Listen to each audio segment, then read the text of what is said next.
Everyone, I'm Donald Tofias. I'm from Newport, Rhode Island in the United States, sailing capital of the world. And I know there are a lot of people that would challenge that from whatever harbor you're at. People sometimes ask me what my favorite place to sail is, and I tell them that it's wherever I am now. So I'd love to be sailing today, and I'm sure you all would be too. We might have to dress a little warmer than usual. I was born in January of 1947 and saw my first Sparkman Stephens boat when I was 11 years old in 1958 at the America's Cup and watched Columbia beat Scepter. And then we continued to own the Cup until 1983. And would somebody please tell me what Dennis Conner did wrong in 1983? Does anybody remember? He skipped out on Sparkman Stephens. No, he didn't have a Sparkman Stephens boat, but what did he forget to do?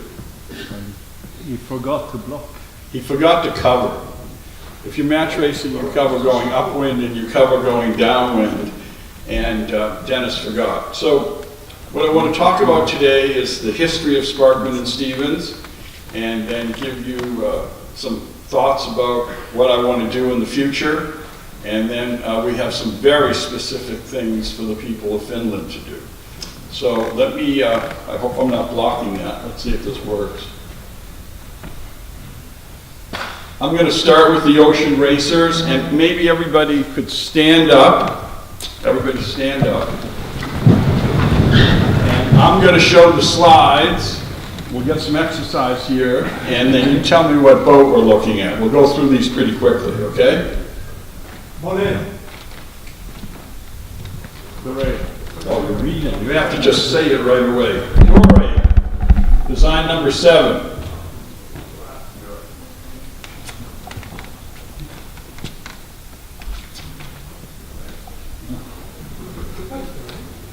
Stormy weather. No, we'll get to stormy weather. Can anybody pick out Olin Stephens? Yeah, second one. He's at the helm with the round glasses.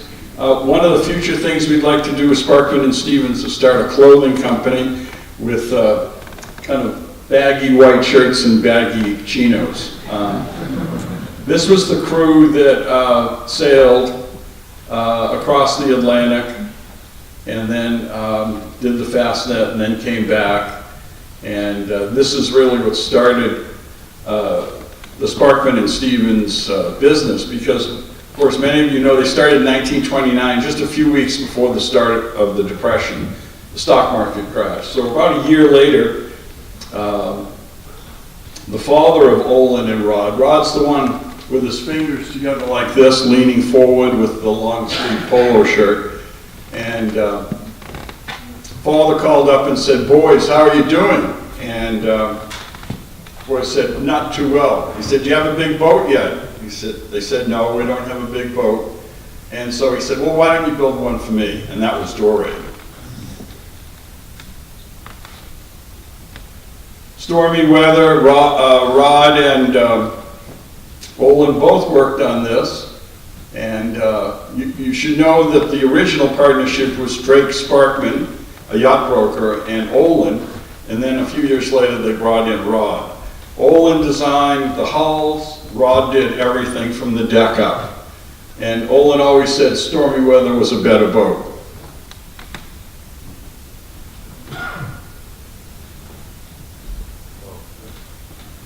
So Santana, and we'll come back to this again, Santana was originally a schooner, now she's a yawl. Anybody remember these? I do. I'm old enough to remember. Anybody remember this actor and actress? Humphrey Bogart and Lauren Bacall. And they would call, their press agents would call all the photographers and print journalists down to the marina near LA and would have them take pictures, and then they sailed off to Catalina, spent the weekend, and came back Sunday night or Monday morning. Sort of the love boat. This is Santana now. It's owned by Wendy Schmidt, who's married to Eric Schmidt, who was instrumental in letting Google grow very fast. Let's see if we can get going a little faster here. That's Wendy at the helm, right there. That's down below today. Olin said that Sunny was even better. This is 1935 now. Sunny was even better than Dorade in stormy weather. In fact, Olin once confided in me almost 20 years ago that every client he ever had wanted a boat that was just a little bit faster.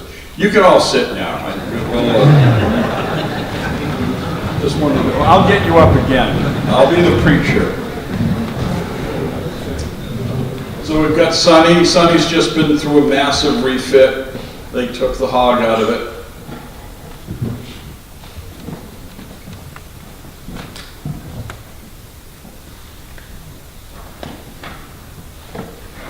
I think maybe this needs a battery. Okay. Just not enough. Just not enough. Can we go further? Maybe I'll just, you have a clicker, maybe I'll point to you. Okay. Go to the next slide. Sunny is gorgeous down below. I just said to John, what a combination of wood and leather. And it's almost perfect, isn't it? That's Skylark. Skylark has recently been rebuilt, and some of the people involved with that project are currently rebuilding another Sparkman and Stephens boat.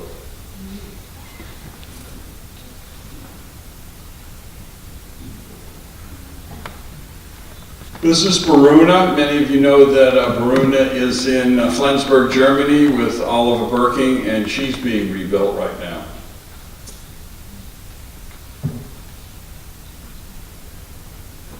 Gesture was recently bought, and she's in California being rebuilt at the Rutherford Boatyard. This is a trend here. We affectionately call this the Billionaires Boys Boat Club. Very, very wealthy people buying mid-century American design boats. This is Gesture. This Bolero now, John Nicholas Brown, and built in the late 40s for the Brown family, which also 300 years ago endowed Meteor University in Providence, Brown University. But she's a fabulous boat. She went through a major refit a few years ago up in Maine. This is Bolero being relaunched at Rockport Marine in Rockport, Maine. Gorgeous boat. Kealoha, the Kilroy family from California. They had a Kealoha 1, 2, and 3, and this is Kealoha 2. You see a similar house to Bolero. Okay, we're looking at Running Tide. Running Tide was just purchased by a young man whose father owned the boat for many years, and his father had bought it from Jacobus Branson, very well-known shipping magnate from the 50s and 60s, 70s. Won a lot of races in a very short period of time, and then sold it to the Van Meter family. And Bo Van Meter has just repurchased the boat. This is back in Rhode Island right now, and it's going to be rebuilt this winter at spring and summer, probably not in the waterfront of the year, at New England Boat Works. Kealoha 3, fabulous sail planning. All right, now I want to talk about the meter classes. Olin and Rod designed 6 meters, 8 meters, 12 meters. We own the designs for 20 different 12 meters. And one of the things I bought when I bought Sparkman and Stephens was 2,800 designs stretching from 27, 28 through today. Some of the plans, the actual paper is at Mystic Seaport, but we own all the intellectual property, and we've scanned most of the plans and have them on high-res digital files. Everybody recognizes Ranger. I could speak for hours as to whether Olin Stephens or W. Starling Burgess designed the boat. They couldn't decide who really had designed the boat. And I found a green metal box at the office we closed last fall in Greenwich, Connecticut, that had correspondence between Olin and W. Starling Burgess as to how they should present the boat to the press, as to who designed the boat. And at the end of the day, they said we both designed it. But if any of you know about fast track design, build, real estate construction, that's what I did before I started the boat business 23 years ago. They were designing the boat every night in a little house in Bath, Maine, and then running down to the boatyard, giving them plans, and they were designing as they went along. We were in the middle of a depression, and it was about the only boat being built in Maine in 1935. These are the 6 meters. I mentioned Oliver Birking. He loves his 6 meter, which I think he still owns, called Goose, and he named his magazine after it. There's Goose right there.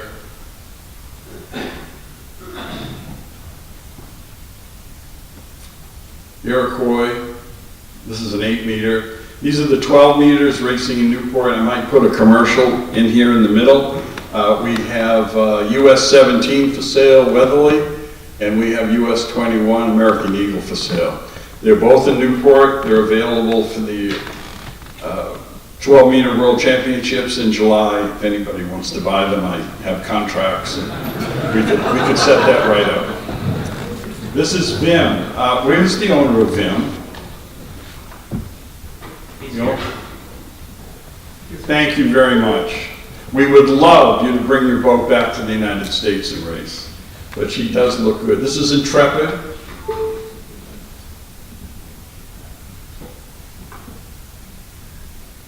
This is Courageous. Courageous is still owned by the Museum of Yachting and the International Yacht Restoration School under a long-term lease. Courageous. We'll talk about the series builds now. That's a Morris. Hinckley, we designed boats for the Hinckley Company when they were still building wooden boats, and then switched to fiberglass, and this is the Pilot 35. They're hard to find at home, but they make great little weekend cruisers. Tartan 41, the Britton family from Cleveland, Ohio, owned the Tartan Boat Company and built many tartans designed by Sparkman Stephens. The Tartan 10 is a great boat, about 33 feet long and a day sailor. There's still fleets on the Great Lakes. All right, here we go with Swans. How many people here ever owned a Swan 40? No one? Oh, that's because they were fiberglass. Sorry, let's keep going. Swan 38, any Swan 38 owners? Come on, don't be embarrassed. Swan 65, I have to tell you, even though the boat's in fiberglass, this is probably one of my favorite boats of all time. In the 3-cabin model, you could sail all winter in the Western Med, all summer in the Western Med, all winter in the Caribbean. Great workhorse for the charter trade, 3 double cabins, and it's a fabulous boat. We'll come back to this. Modern classics. So what do we do now? Well, we design boats that are based on the great 90-year tradition of Sparkman and Stephens, but they're much more modern. Even some of them are spirit of tradition boats. This is the Morris Yachts 29. This is the 36 with a little carbon bowsprit. The 42. The 52. So you can see the spoon bow and the overhang on the stern, the teak decks. Morris is now owned by the combine that owns Hinckley and Hunt, and if you'd like to slather the house in wood and pretend it's a wooden boat, they can do that too. Aileen, This is the Aileen 48-footer designed by a very wealthy gentleman from Philadelphia in the telecommunications, TV, movie, network television business. And he's got a new 65 that I'll show you soon. This has a different name now, it's called Seaborn, but it's a carbon fiber boat made to look like a wooden boat. I think they should have built it in wood myself, but it is very pretty. This is down below, very traditional woodwork. It's a boat called Anna, which is also a spirit of tradition, designed by Sparkman Stephens, built in Maine. But this boat was built in wood. This is coal-molded wood.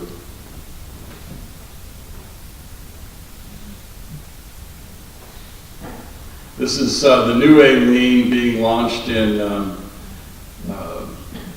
Royal Hoistman in Holland. That's a lifting keel, about 65 feet long.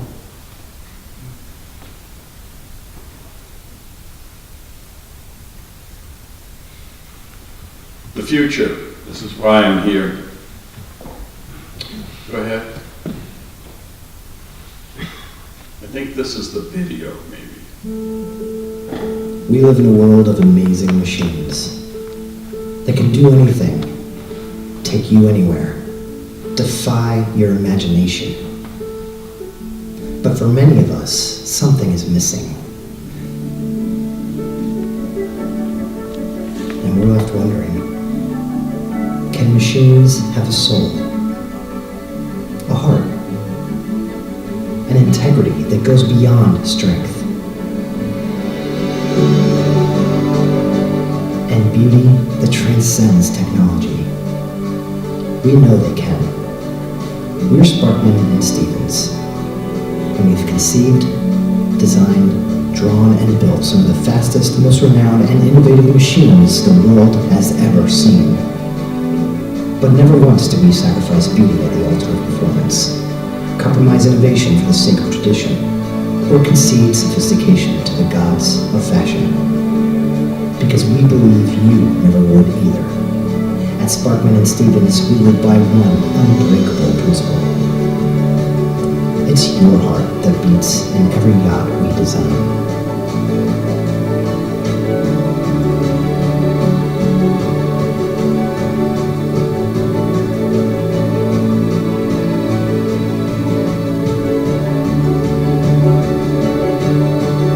Sparkman and Stephens, feel your heart race again.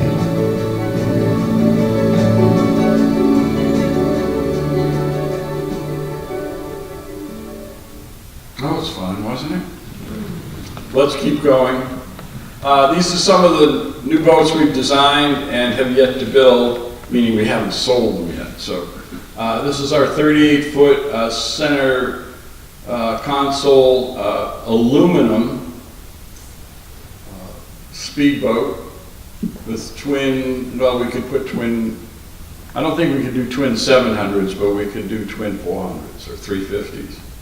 The boat will go 30 to 40 knots. This is our 36-foot designed boat for the New York Yacht Club IC proposal. This is also aluminum. They picked a fiberglass boat. They should have picked our boat. Twin wheels, open stern. The innovative part of this boat is that the top sides are not welded, they're glued to aluminum frames. So there's no bondo needed, there's no deformation of the metal, and the boat would be very light, very fast, and in 20 or 30 years, if it was time to rebuild it, you just cut it up in little pieces and recycle it into aluminum cans.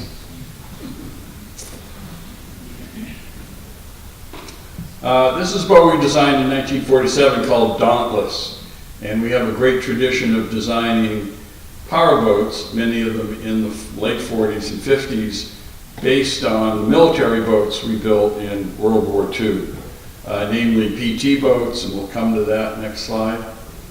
This is my favorite powerboat. This is in Lake Tahoe. It's a John Hacker design. We didn't design it, but it was designed in 1940, and it's a wood boat with a aluminum house.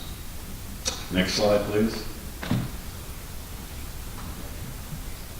This is the PT boats we built. They're approximately 90 feet long, and some of the powerboats that we're going to build are designed on this plan, and also the underbody. A picture of, just go back once, Statue of Liberty and a PT boat. It's very patriotic at home. The people of France gave us the Statue of Liberty. This is a new design we have that we just did in the last few weeks. It's a 40-meter powerboat based on our PT boats and also Dauntless and many of the powerboats that we built, except it's a lot bigger. And this is a 5-cabin boat, probably with twin 2,000 horsepower inboards. And this will do 40 knots. You can see I don't have a pointer, but you can see the 4 on the lower level, 5 suites, and then there's a master suite on the middle level, cruise quarters, big dining room, big main salon, big galley. It'll be a great boat for the Med or anywhere up here in Northern Europe. Spend the summer cruising. We can put a foreign flag on that. We can even build it here in Europe. I'm sure there are yards in Finland, Sweden, Norway, Denmark, Germany, Holland that would love to build an aluminum boat this big. I kind of think it should have aluminum frames, a wood hull, and a polished aluminum house with the rivets being proud. That would really have that kind of World War II military look. This is a launch we designed in 1940 called Escort, and we're going to upgrade this, next slide, and design a boat with a house, twin outboards. This boat just been designed in the last month or so. It's 32 feet long. And we call it the club boat. And we hope to sell fleets of these to yacht clubs. And the rationale for that is that, and we've talked to many Commodores and their boards, it's very hard to get young people to join yacht clubs because they don't want to own a boat. So why don't we encourage them to join the yacht club and then purchase a share in a boat? Perhaps it's called a timeshare, perhaps it's a actual share in the boat, and then they can use it when they want, but aren't concerned about insurance and maintenance and hauling it out in the fall and putting it back in the winter. They just use it when they want it, and they get so many hours per month. So there's a new Club 32 powerboat, and keep going on the slides. And then we're going to base a new boat in the same program. Dark Harbor 20 is 20 feet on the water, and we're going to reproduce that size boat, that shape boat, fractional rig, small cockpit boat that you're all familiar with from the 20s and 30s, and there are many boats in the size, but we expect to build large numbers of them, and unfortunately probably have to build them out of fiberglass. Next slide. This is the Dark Harbor 20 sitting in Islesboro in Tarrantine, front of the Tarrantine Yacht Club. But very pretty lines. It was clearly one of the early boats that Sparkman Stephens designed, so we're going to go back and recreate modern versions of this boat. It'll have a wood house, but sadly, because I'm a wooden boat person, guilty. Sadly, it'll be a fiberglass hull because it's impossible to build multiples this big. This is the Swan 65 again. We should have a drum roll right now. Next slide. All right, this is our new boat. This is for all of you here in Finland. I'm a big horse person. All my boats have horse names. The first big boat we built was Wild Horses, a W-76. And then we built sister ship that was launched a few months later, but they were through the same build periods. called White Wings, the Wings of Pegasus, the 276s. And this is based on the W-Boats and also the Swan 65. And this is a Swan 78 with a traditional stern. The hail is Helsinki. There are horses called Finn horse. I spent a lot of time trying to find a horse in Finland. And these are renderings of that boat. It'd be a 3-cabin boat, big cockpit, twin wheels, quite fast cruiser, but certainly could race in any number of races around the world. Be a great boat to race Newport to Bermuda, or Fastnet, or middle sea race. So what I'd like to do, how many people here have either worked for Swan or work there now? They reluctantly raise their hands. I'm supposed to leave Monday morning, but I am remembering a story now about Rod Stevens. And Rod was here in Helsinki interviewing yacht builders to build some boats in the late 60s. And he said he'd stay for another day if people would come meet him. And he spoke to the people at Swan, and he said, I've got one time slot left at 5:30. So if you'd like to meet with me, I'll be available at 5:30. Of course, it's hard to arrange meetings before cell phones and things like that.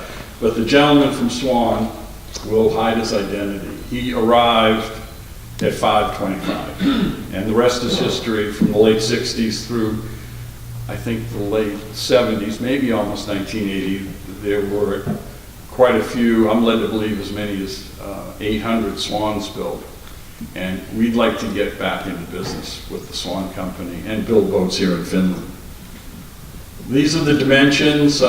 She's over 78 feet. She weighs 100,000 pounds. She's got sail area of 3,600 square feet. This is going to be a powerful boat. So if there's anybody here that needs a new boat, it would take us, in a fast design build situation, maybe 3 months to finish the plans. I would think we could have a boat started by the summer and in the water next summer. That might be aggressive, but why not? So there's your Swan 78. I think we've got a few more slides that we can quickly go through.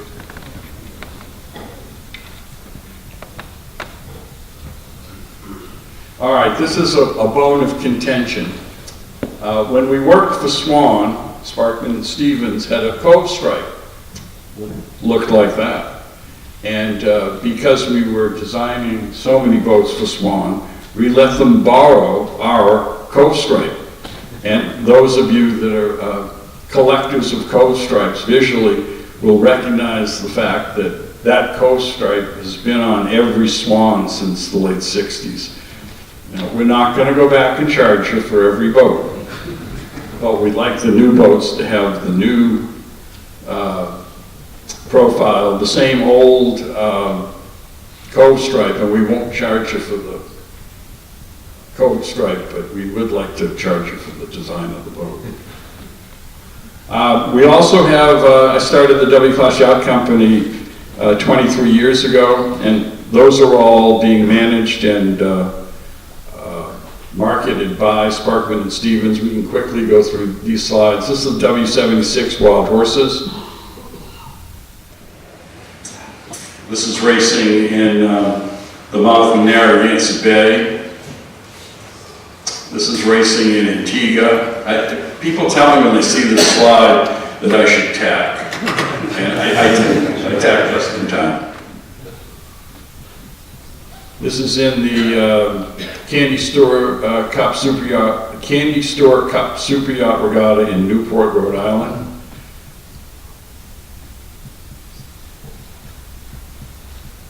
This is our W-46. This is a boat called Mustang. This is Wendy Schmidt again driving a boat called Nashua. This is Narragansett Bay. I love the stern on the W-46s. There's a great tumble home there.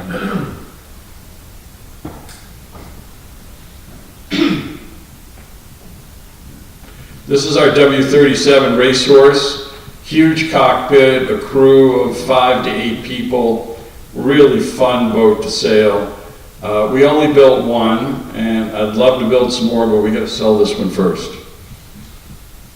It's got bright top sides, bright varnished top sides. I'm thinking maybe I should put it on the deck of a ship and bring it over here and sail one summer. I don't know where we'd fit in your regattas, but it might be fun to race this boat.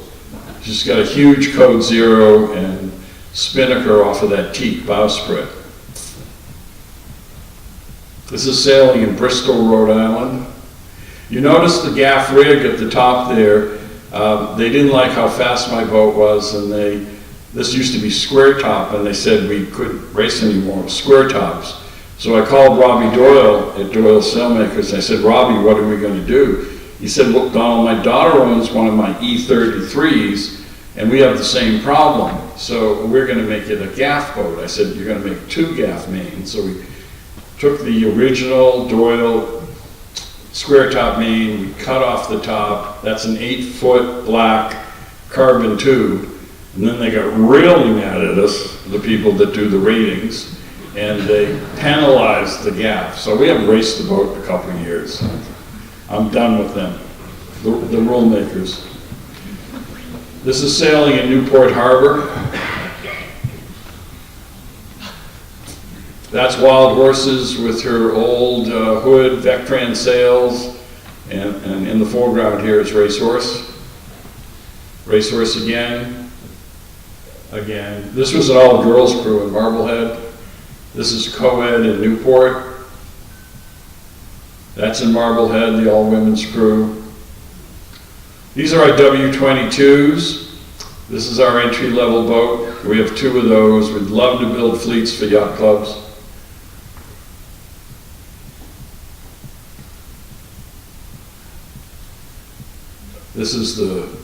I love this picture. This was Bastille Day. We were up in Vineyard Haven, and you've got the 22 in the foreground, the middle boat is the 37, and then you see Wild Horses with the W on it and the 3 French flags. I think this is my last slide, and this shows the W-37 designed by Stephens Waring and White, Steve White, Joel White's son, and also Valiant, designed by Sparkman and Stephens. And I'll end with a little story about Valiant. Gary Gregory, who lives in Marblehead, who financed Doyle Sails for many years, you see the Doyle label on both of those jibs, bought Valiant, and he immediately called, some 25 years ago, Olin and said, Olin, I bought your best boat. I just bought Valiant. I said, best boat? That's the worst boat I ever designed. And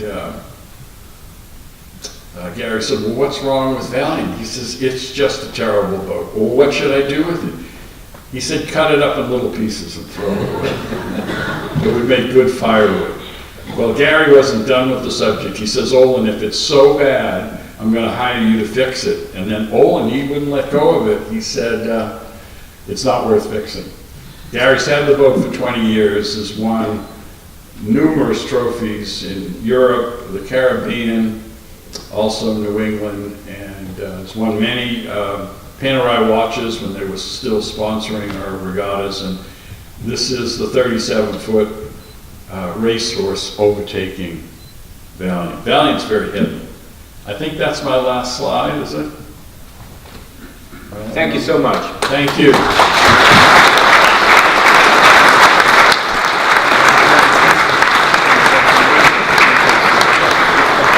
I don't know if we have time, but I So, take, yes, absolutely. take So, questions. first of all, I think you promised to be back here next summer and race with us. Yes. Well, Wow. no, next summer, 2020. And we do have time for 1 or 2 questions. Ladies and gentlemen, please. No questions, I'll say. Oh, there's one. Sir, please. Thank you. A question about the first designs. Dorade was quite a narrow yacht, and then gradually the next designs got a bigger beam. What was the driver for the technical driver for that development? What was achieved?